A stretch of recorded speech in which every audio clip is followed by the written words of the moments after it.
Hello, what a pick-me. I thought pick-me culture was out. Donald Trump is absolutely pick-me. I said it and I meant it. Hey sis, welcome to Sistervention. I'm your host and the big sister you never knew you needed, Crystal Chanel. This podcast is all about championing women, building sisterhood, and having those heart-to-heart conversations that we all sometimes need. Let me tell you a little bit about myself though.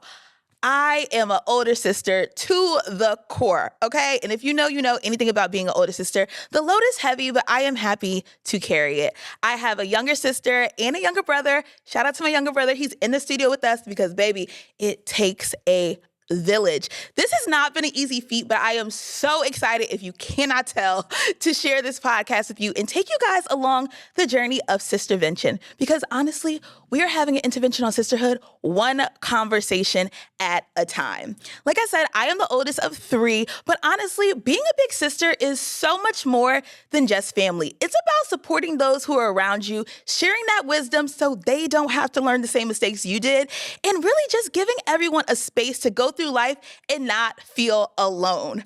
Okay, this podcast has been a true labor of love, but I am so honored that you chose to go on this wild journey with me. I'm originally from New York, but I live in Dallas, so I hope some of you listeners I can meet in person. And then also we can just build a community on and off the platform, okay? Because everyone needs a sisterhood. Even if you're an only child, I got you, girl, okay? I honestly could not even imagine being an only child. Like, I love my siblings down. You will hear me talk about them all the time on this podcast. Before moving to Dallas, I lived in LA. I worked in entertainment pretty much my whole life. And then I transitioned into real estate. I absolutely love being in front of the camera. And as a certified yapper, this podcast was absolutely something I had to do for 2025. And speaking of 2025, this year has been off to a wild start. When I say wild, I mean literally. It's been insane. If you're listening by now, Trump is absolutely our president. I want to send all my prayers and love to everyone in California. I've lived there for many, many years, and the fires have been absolutely devastating. I will post some support links in my Instagram bio. So if you're looking to donate, definitely check out my page at Sistervention Podcast. Follow us so that way you can help out and donate. I love to see how strong LA is and how they're really building community. And we're doing what we can on our side to also support the TikTok ban. We'll talk about that a little bit later. But yeah, like I said, 2025 is off to a crazy start. So let's get into my ins and outs of 2025. My first one is prioritizing my peace. When I say if it costs you your mental health, it's too expensive, as a girly who's never known a budget, even I'm telling you, it's too expensive. So that means a lot, okay? We are stepping away from anything that's toxic or draining our energy. We only have time to prioritize ourselves because honestly, you can't pour for an empty cup. I know people are so tired of hearing that, but it's honestly so true. My next thing that's in for 2025 is celebrating small wins. I do not care if you literally just got up this morning and made it to your workout in the cold. We need to start clapping for ourselves. I feel like as we get older, the traditional milestones are more celebrated. If you're not hitting those milestones like baby showers and weddings and engagement, people just don't want to celebrate you. Excuse me, absolutely not. I will be celebrating everything. This podcast, baby, we're celebrating because this was a big feat. And if you've ever built anything, you've ever done anything that you're really proud of, it should absolutely be celebrated, even if it's just by yourself. So everyone, this year, we are making sure we clap for ourselves, even if no one else is clapping. My next one might be my favorite one. We are channeling main character energy all year. I may be the villain in your story, but baby, I'm the main character in mine. If you're an NPC, I'm not talking to you. Just move along. I do not have time to shrink myself for anybody. This is your official notice, baby. I am taking up space in 2025. Although your girl is getting skinny, and I honestly plan on being a speck of dust this year, I'm still gonna be taking up a lot of space, okay? So spread those particles around because your girl is taking up space. I'm coming through. So this is your official notice for 2025. I need everyone to channel that energy. This is the year that we get everything done that we've always wanted to do. No excuses, ladies. Okay, this next one probably is my second favorite. We are soft launching friendships this year. I'm sorry, I'm sorry. I'm a girl's girl through and through. But the same way you post that man's hand and that arm, you might want to slow down on posting those friends, okay? I'm not saying we're doing prenups or friendships, but we're only going to be with people who we are truly aligned with. Everyone is not our best friend. We're not calling everyone our friend. We are slow to make friends because we really value friendships, and we're not hanging out with girls for clout. We're not just doing the going to lunch, going out to eat. Like, we're building solid friendships here and people that can support and not tear each other down. So soft launch that friendship, girl. Don't rush. I know it's hard. We're all in our 30s and 20s and it's hard to make friends, but trust me, quality over quantity, okay? And my last in for 2025 is calling out pick-me culture. Yes, we're taking it there, okay? The male validation in the doing things to be cute in front of men, no. Like, I know this could technically be an out, but it's actually an in because the calling it out is the in, okay? Like, I don't want anyone around me that is going to make me feel weird or try to gaslight me in front of a man. Like, hello? So, pick-me culture is absolutely out, but what is in is calling out the pick-me culture. All right, let's get into some outs for 2025. So my first out for 2025 is over-apologizing. This one's pretty simple, and I'm not going to over-explain it. No is a complete sentence. If you don't want to do it, just say no. It doesn't have to be a laundry list or a long text message. Oh my God, I'm so sorry. Stop over-explaining yourself. Be very direct. Be very precise. People will not play with you. When you do all that, oh my God, I'm sorry because cut it. No, that's all. Toxic loyalty. This is a big one. And honestly, for me, it's something that I think when you really value friendship and you just like have friends for a really long time, you just think the history is supposed to keep you guys friends. And honestly, baby, I'm here to tell you that's not true. Like, baby, there is no friendship. And unfortunately, that toxic behavior, we get so accustomed to it. Toxic loyalty is out in 2025. I don't care if it's a boyfriend, your mama, your bestie from kindergarten, it's out. If it drains you, it has to go. Now, this one, it might ruffle a few feathers. Procrastination disguised as waiting for the right time.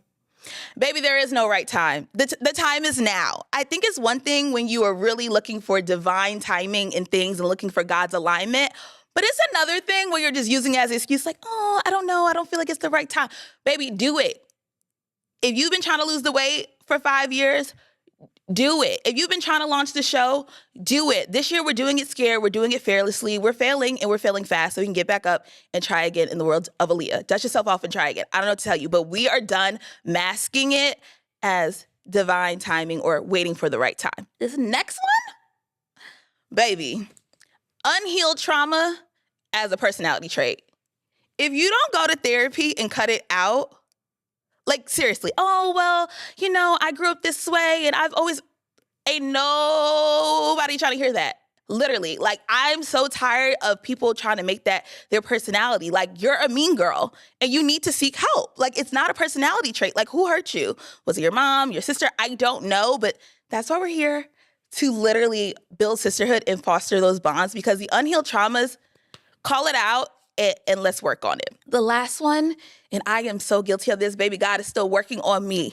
Chaotic mornings are out in 2025. I feel like I just wake up and I'm always rushing. Like, Jesus Christ, I hate it so much. So for me, this is a big one. Chaotic mornings are out in 2025. We are taking our time. We are being intentional with our mornings. We are easing into the day and not just erratically waking up with the alarm and go, go, go, go, go. But I want to know, what are your ins for 2025? Leave me a comment on this video or send me a DM. I would love to hear from you guys how your 2025 is going and what are your ins and outs. Now, I want to talk about something that we don't always have the words for, but most of us have experienced once in our life, and that is the burnout. And I'm here to tell you that burnout isn't your birthright. Because truth is, I'm tired. And we all have those moments. And burnout doesn't really look how I think a lot of people think it should look or feel. It usually starts off with you just being a little tired. Then you start getting disinterested in the things that you normally would be interested in. I know for me, when I don't want to socialize, your girl is burnt out. Because when I say I am an extrovert through and through, I literally get my energy off of people. But when I start getting into my little shell, it's like, okay, girl, rest. You're doing too damn much. And honestly, it looks different for everybody, but I think you'll know when you get to that point of burnout. And it's really that signal to decide, okay, what am I going to do about it? How do you deal with burnout? Because as a high achieving eldest daughter, and honestly, if you're just a high achieving Black girl, period, and I know I have some non-Black listeners, so I hope you guys can relate. I'm sure you will, but I'm talking to my girls right now. It is definitely something that we experience way too often. I don't think we really have the tools to combat it. So that's what I want to help you guys out with today. So first of all, that do-it-all mentality, we've been conditioned to believe that like we have to do it all. We have to show up as a good friend, a sister, a mom, a wife, an employee. And it's just a lot. Like the load is very, very heavy for us. And a lot of times we're doing emotional invisible labor that we don't even realize, whether it's managing calendars or just showing up and remembering birthdays and trips and all the things. And I'm not saying that, those things aren't important because they absolutely are. But when you get that burnout, like it can literally deplete you. It can roll into depression. And a lot of people experience early signs of burnout. And then before they know it, they're like clinically depressed. So I really want to talk to my ladies today because I think it's so important for us to really slow down and live life intentionally and figure out what's truly important to you and what you really value and be able to prioritize. A lot of times I had to push things to the side that I felt really, really guilty about doing. And, you really start to carry the shame of like, I'm not showing up the way I should be. But honestly, if you show up for everybody else, who is showing up for you? And how many people texted you and saw if you ate today? I mean, literally, exactly. So I would absolutely recommend you focus and prioritize yourself. So let me give you guys some tools to be able to do that. My favorite way to avoid the burnout is setting boundaries. I can tell you about 5 years ago, I generally had no boundaries. Like boundary never knew her. What was a boundary? It was actually pretty embarrassing. And I found myself completely drained all the time. And I remember being in a small group at church and I was like, I don't even know if it's overwhelmed because I feel like I don't really get overwhelmed per se. Now I'm like, baby girl, you was definitely overwhelmed. But at the time, I didn't really know what that feeling was. And my leader at the small group, she was listening to me. She was like, have you ever thought about putting up a boundary? I'm like, what? What do you mean? She recommended I read this book about boundaries. And, I just found it so interesting because I just felt so bad. I was like, I can't do that to people. I can't say no. And honestly, I realized I was definitely a bit of a people pleaser. And I know a lot of people can relate to that. I've always, when I say always, grew up, it's better to give than receive. That is something my mom ingrained in me from as early as I can remember, probably when I was 2 or 3. And while it's so true, it's like those type of messages really do reinforce the people pleasing and the lack of boundaries. And it takes for you to get burned a couple times to realize, baby, the Boon Diaries, if you're on TikTok, R.I.P. my Shayla. If you're on TikTok, you know exactly what I'm talking about. But the boundaries, they need to be in place. So learn to say no. Every no that you say is a yes for you. My second one is create your non-negotiables. For example, that do not disturb goes on at 9:30 every night. Do not disturb. You can hit notify anyway, and I will then decide if I want to respond to it. But you just have to have some non-negotiables for yourself to protect your peace. And it's nothing wrong with that. And again, as a recovering people pleaser, it was very hard for me to start setting up those boundaries. Also, the events, the social events. I'm a firm believer that you are supposed to show up for people. Do not get me wrong. But there are just some things that you don't have to show up for. You just really don't. And I think you need to decide what's important for you, what milestones, what's events. If someone says this is really important to them and that person is really important to you, absolutely. But just the happy hour and you're tired and burnt out from work and you feel really bad for canceling, if you're going to show up and have an attitude anyway, baby, please cancel. Just cancel. I think your friend would prefer if you actually canceled. And the last one is delegate. This is for my ladies at work. Let me tell you something. When I became a senior director, I saw the light. I was like, baby, I have a whole team. The word is delegate. I know it's hard to release the reins. And honestly, I am a control freak. I will be the first one to say, God is still working on me. But I am a control freak. I don't like to let other people do things for me, but I can say I got so much better at that this past year.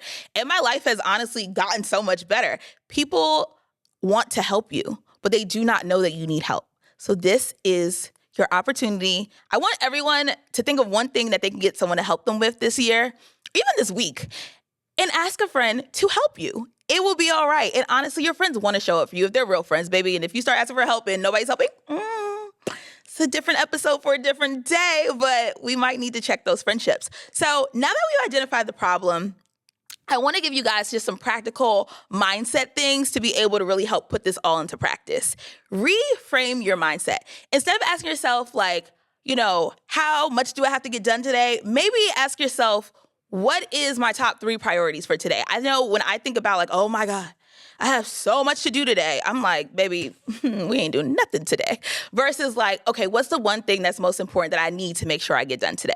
The other one is prioritize your self-care. I'm not talking about bubble baths and lighting candles. I'm talking about if you need to get therapy, if you need to get a trainer, if you need to have that tough conversation with a friend or maybe a parent or a sibling, have those things so you can release and flow and not carry so much. My last one is build a support system. Find your tribe, whether that's in person, through family, friends, church, little clubs, hobbies, whatever, or even it's just your Sistervention online community. We're here to help you, but honestly, we're not meant to do life alone, and I really think everyone should start leaning on each other a bit more. I had mentioned the LA fires earlier, and it's just beautiful to see how there's strength in numbers. Community coming together is so beautiful. So find your tribe. Hopefully some listeners will have a meetup soon and we can all link up and really get to know each other. But having a support system is so, so important. Oh, and another thing, I want to add a bonus one. Practice gratitude. It's so easy to focus on what's going wrong. And I think we mentally just do the gymnastics in our head.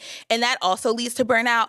It would be so good to just wake up and say, you know what, baby, there's breath in these lungs. And I know everyone talks about this. I feel like I'm about to become a whole preacher, but it's so real. When you practice gratitude, you really start to shift your mindset and focus on what's actually going right versus all the things that aren't. And you're just a little bit more thankful and give yourself a little bit more grace. So I'm excited to see how you guys tackle burnout. If you have any other practical tips, definitely leave them in the comments below. Shoot me a message. I definitely want to keep this conversation going, but I want to get into one of my favorite segments of the show, Sister Event. This is a time where we just get things off the chest. It may be a little group chat, but more laughs and less receipts. Let's get into it. So this week for Sister Event, we are talking about the TikTok ban. And I pray by the time this episode comes out, TikTok is back up and running. But the nerve, the literal nerve. I was shocked when I'm scrolling and it's nope. I'm hello?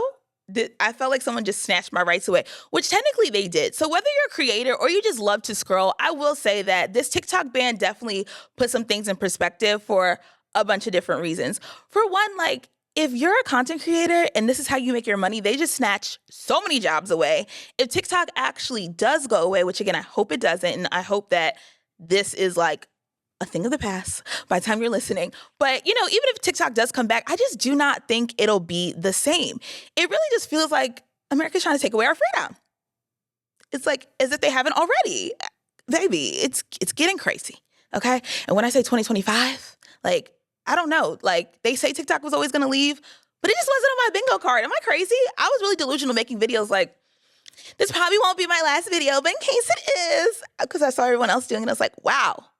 But because I saw everyone else doing that, I want to get into that. I do think that TikTok has really deleted originality. So I am excited to see maybe this will help people spark individuality again.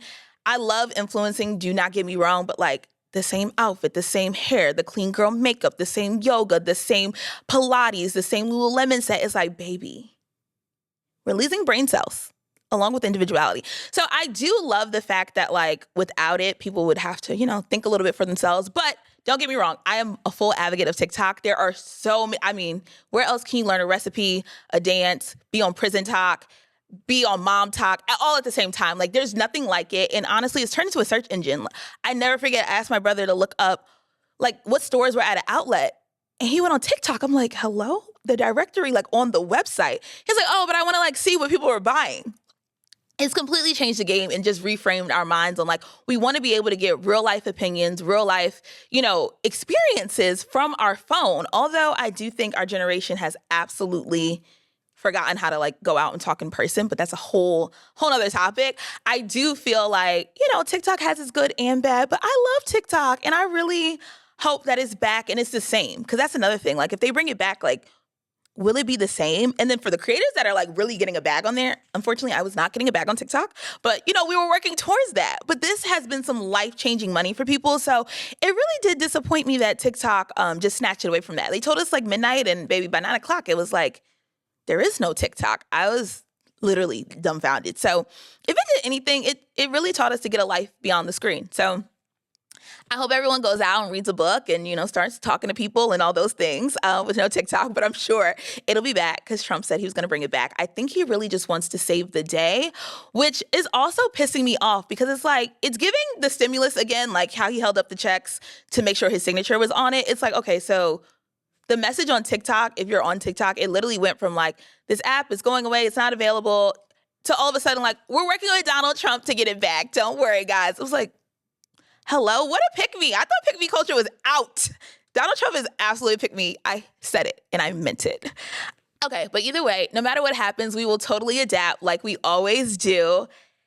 And that is a wrap for the first episode of Sistervention. I really appreciate you guys spending the time with me, getting to know me. Hopefully you'll be back for episode 2. I'm so excited for this season. I guess I'll call it a season, but I'm looking forward to bringing on guests. I want to talk to some of your favorite older sisters. I also want to just dive in and tackle so many different topics like fertility and like career and friendships and sisterhood and parenting, all those things. Honestly, I'm not a mother yet, but I love to hear the motherhood's perspective. I want to hear from CEOs, business owners, all the things. So I hope you stay tuned and you continue to join this journey with us. I also want you to remember that burnout is not your birthright, and we are going to be doing some practical tools in 2025 to make sure that my girlies are living their best life and truly mean it, not just online, but offline as well. So are you guys ready to join the Sistervention journey with me? Let's create a community of women who support and lift up each other. I want this to be a safe space for all women. If you're the oldest, the youngest, or somewhere in between, it does not matter. I hope you found a home in Sistervention. And I also want to hear from you guys. So please send me DMs if you have any questions. I want to start an advice segment. So make sure you send in your questions because I got you, girl. You don't have to do life alone. I'll be here every week, dropping gems, giving you laughs, and a little bit of sass. Again, I'm your host, Crystal Chanel, and thank you so much for tuning into Sistervention. We will be doing this one conversation at a time. So make sure you like, share, and subscribe to the podcast, and make sure you send it to one of your sisters by blood or choice. I do not care, but it's time to have a Sistervention. Bye.